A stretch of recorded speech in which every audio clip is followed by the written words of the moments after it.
महाभारत के नायकों की जब भी बात होती है तो कर्ण का नाम सबसे पहले आता है ना? लेकिन उनकी कहानी सिर्फ कुरुक्षेत्र के मैदान पर खत्म नहीं होती। असल में उनकी असली परीक्षा तो मृत्यु के बाद शुरू हुई।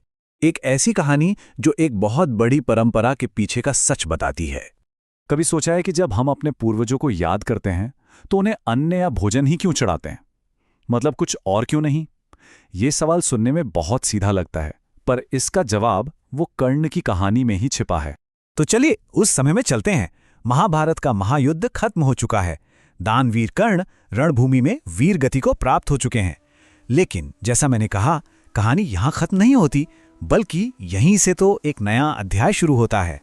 कर्ण की आत्मा को ले जाने के लिए खुद मृत्यु के देवता यमराज आते हैं। पर वो अकेले नहीं हैं, उनके साथ हैं देवराज इंद्र और सूर्यदेव। और वो एक ऐसी बात कहते हैं जो पहले कभी नहीं हुई। वो यमराज से कहते हैं कि कर्ण को सीधे स्वर्ग ले जाया जाए। क्यों? क्योंकि उनका पूरा जीवन धर्म और दान के लिए समर्पित था। वो इसके हकदार थे। तो ठीक है, कर्ण स्वर्ग पहुंच जाते हैं। चारों तरफ बस भव्यता ही भव्यता है, वैभव है। लेकिन जैसे ही वो वहां थोड़ा वक्त बिताते हैं, उन्हें कुछ अजीब सा महसूस होता है। कुछ ऐसा जो ठीक नहीं लग रहा।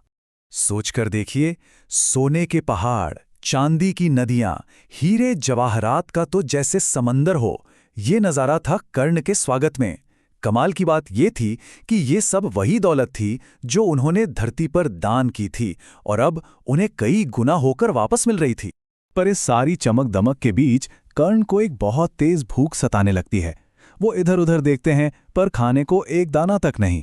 वो हैरान होकर इंद्र से पूछते हैं, मैंने तो अपना सब कुछ दान कर दिया, फिर मेरे लिए यहां भोजन क्यों नहीं है? और इंद्र का जवाब वो एक ऐसी गहरी, एक ऐसी ब्रह्मांडीय सच्चाई को सामने लाता है जिसे कर्ण ने अपने जीवन में कभी समझा ही नहीं था। एक ऐसा नियम जो सब कुछ बदल देता है।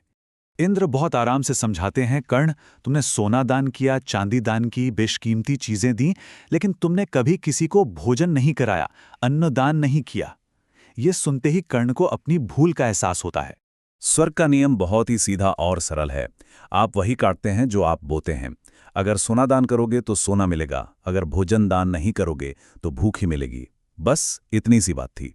अपनी गलती की गहराई को समझते ही कर्ण ने उसे सुधारने का एक मौका मांगा और देवता भी उनकी ईमानदारी देखकर मान गए। लेकिन हाँ, एक शर्त पर।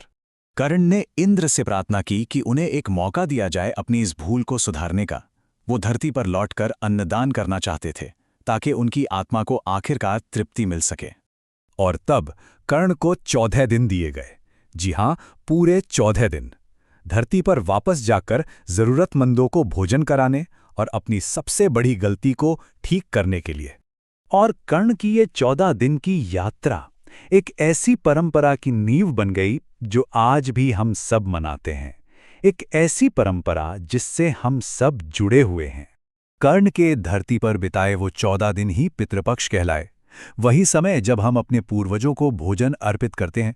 ये हमें याद दिलाता है कि असली दान सिर्फ दौलत का नहीं, बल्कि किसी का पेट भरने और उसकी देखभाल का नाम है।